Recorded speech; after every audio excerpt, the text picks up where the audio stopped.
নমস্কার, দেখছেন নিউজ 18 বাংলা। আপনাদের সঙ্গে রয়েছি আমি রুমেলা। রাত 8টা মানে সময় দুয়ারের রিপোর্টারে আজ আগামী 1 ঘন্টায় কোন কোন খবরের আপডেট আপনাদের দেব, অবশ্যই আমাদের প্রতিনিধিরা তো সঙ্গে থাকবে।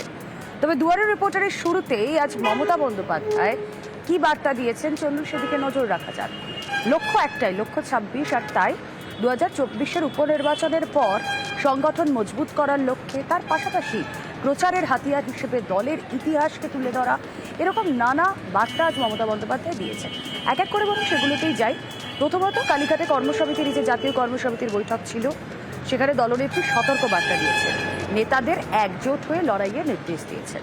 কথা বলবো, আবির ঘোষাল প্রতিনিধি রয়েছেন আমাদের সঙ্গে।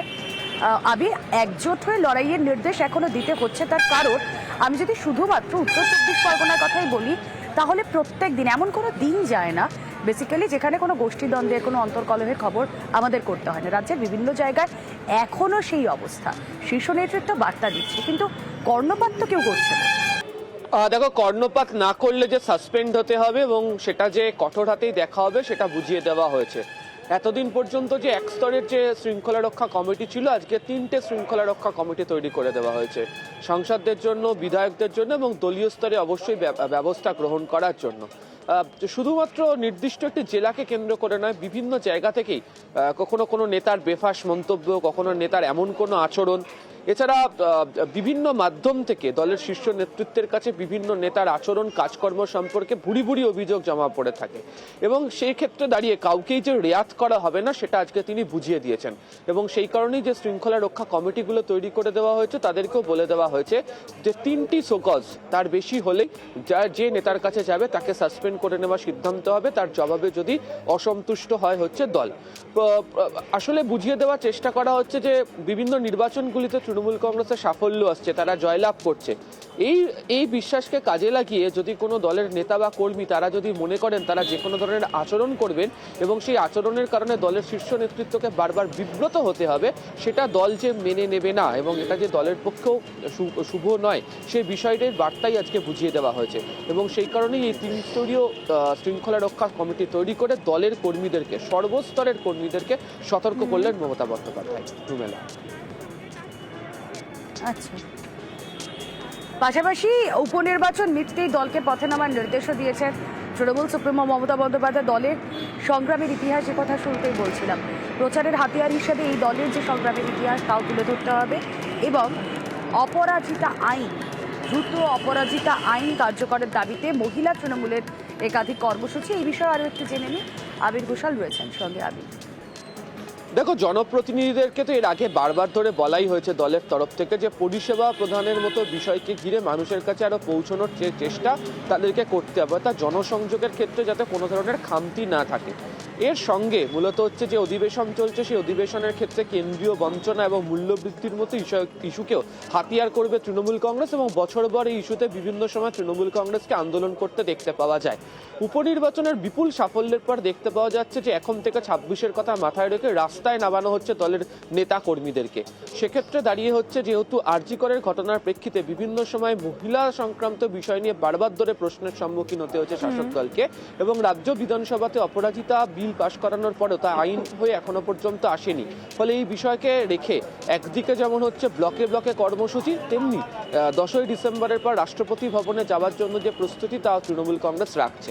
দ্বিতীয়ত হচ্ছে যে দলের ইতিহাস জানানোর বা মমতা বন্দ্যোপাধ্যায় সম্পর্কিত জানানোর যে বিষয়, সংসদের শীতকালীন অধিবেশন, আর সেখানেও দলের সাংসদের টার্গেট দিয়ে দিলেন মমতা বন্দ্যোপাধ্যায়। মোদী সরকারের বিরুদ্ধে তৃণমূলের হাতিয়ার হতে চলেছে মূল্যবৃদ্ধি এবং বঞ্চনার ইস্যু। সংসদের শীতকালীন অধিবেশনে আমাদের সকলের নজর থাকবে। মোদী সরকারের বিরুদ্ধে তৃণমূলের হাতিয়ার হতে চলেছে মূল্যবৃদ্ধি এবং বঞ্চনার ইস্যু। মূল্যবৃদ্ধি রুখতে ব্যর্থ কেন্দ্র, এই অভিযোগে সংসদে সরব হওয়ার নির্দেশ। পাশাপাশি 100 দিনের কাজ ও আবাসে বঞ্চনার অভিযোগেও ফের কোমর বেঁধে লড়াইয়ের নির্দেশ। মণিপুরের অশান্তি নিয়েও মোদী সরকারকে চাপে ফেলার কৌশল।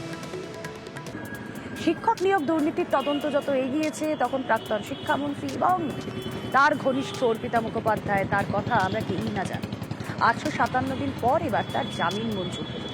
857 দিন হেফাজতে থাকার পর কি শর্তে জামিন মঞ্জুর হলো পার্থ ঘনিষ্ঠ অর্পিতা, জানবো। আমাদের প্রতিনিধি অনুপ রয়েছেন সঙ্গে। অনুপ, অর্পিতা মুখোপাধ্যায় কিন্তু আজকে ইতিমধ্যে জামিন মঞ্জুর করেছে ইডির বিশেষ আদালত। তার কারণ হিসেবে কিন্তু তিনি প্যারোলে মুক্ত ছিলেন। পরবর্তী ক্ষেত্রে তার আইনজীবীদের পক্ষ থেকে তার জামিনের আবেদন করা হয়, কিন্তু একেবারে দেখা যাচ্ছে 857 দিন তিনি কিন্তু একেবারে হেফাজতে ছিলেন। পরবর্তী ক্ষেত্রে দোষী সাব্যস্ত হলে এই যে কেসে তিনি গ্রেপ্তার হয়েছেন সেক্ষেত্রে কিন্তু সর্বোচ্চ সাজা হতে পারে বা জেল হতে পারে 2555 দিন।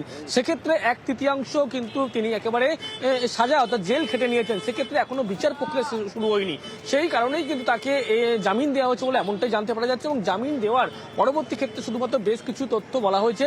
একেবারে তার যেমন পাসপোর্ট 48 ঘন্টার মধ্যে জমা রাখতে হবে ইডির কাছে, তারই পাশাপাশি কলকাতা থেকে তিনি কিন্তু বাইরে বেরোতে পারবেন না। অন্যত্র তিনি যে মোবাইল ফোন ব্যবহার করবেন সেই মোবাইল ফোনের নাম্বার ইডি আধিকারিকদের সেখানে কিন্তু দিয়ে রাখতে, তদন্তের সাথে তাকে ডাকলে আবারও সেখানে যেতে যে কোনো সময় যেতে হতে পারে।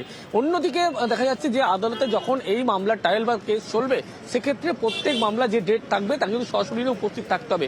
যদি তিনি এখনো প্যারোলে মুক্ত আছেন এবং এক্ষেত্রে তিনি বেলঘুরিয়ার যে বাড়ি যেখানে তার মায়ের শেষ কাজ মৃত্যুর পরবর্তীতে শেষ কাজ সম্পূর্ণ করতে গিয়েছিল সেখানেই কিন্তু তিনি আছেন। তার মধ্যেই যখন প্যারোলের আবেদন করা হচ্ছিল ইডির বিশেষ আদালতে আজকে তার জামিনের আবেদন করা হয়েছিল এবং ইতিমধ্যেই এই সমস্ত শর্তে তাকে জামিন আবেদন কিন্তু ইতিমধ্যে বিচারক তিনি মঞ্জুর করেছেন। রুমেলা। বেশ, অপার অর্পিতা এই মুহূর্তে জামিনে মুক্ত, কিন্তু অপার পার্থ তিনি এখনো রয়েছেন সেই হেফাজতে। পরের খবরের দিকে নজর রাখি, আসুন মহেশতলায় একটা ডাকাতির ঘটনা, ব্যাংক লুটের ঘটনা, রাষ্ট্রায়ত্ত ব্যাংক লুট। ইন্টারেস্টিং বিষয় কি জানেন, তদন্ত যখন এগোচ্ছে তখন দেখা যাচ্ছে যে পেছনের দরজা ভেঙে দুষ্কৃতীরা ভেতরে ঢোকে, কিন্তু ভল্ট যেখান থেকে তারা টাকা চুরি করে সেখানে চাবি দিয়ে ভল্ট খোলা হয়। প্রশ্নটা হচ্ছে যখন দরজা ভেঙে দুষ্কৃতীরা ভেতরে ঢুকলো তাদের কাছে ভল্টের চাবি এলো কোথা থেকে? আমাদের প্রতিনিধি সমীর রয়েছেন সঙ্গে। সমীর, পুরো বিষয়টাই ভীষণ কনফিউজিং এখনো পর্যন্ত, তদন্তকারীরা তারা কি বলছেন? দেখো জুমেলার, সব থেকে বিশেষ আশ্চর্য ব্যাপার হচ্ছে যদি সোর্সের মধ্যেই যদি ভূত থাকে তাহলে কেউ কি করবেন, চোর কোথা থেকে এলো এটা কেউ এখনো ধরতে পারিনি। এবং যে সিসিটিভি ফুটেজ সেই সিসিটিভি ফুটেজ এবং হার্ড ডিস্ক সবই নিয়ে চলে গেছে, তাহলে এলো কোথা থেকে? তারপর সব থেকে আশ্চর্য ব্যাপার যে লকার কিংবা ভল্ট যে খোলা হয়েছে সেটা চাবি দিয়ে খোলা হয়েছে, কোনো ভাঙচুর করা হয়নি।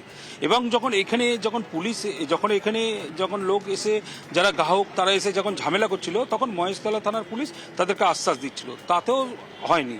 তারপরে ম্যানেজার ওখান থেকে একটা কাগজে লিখে যে আপনাদের যে লকার সুরক্ষা আছে, খুব ভালো কথা।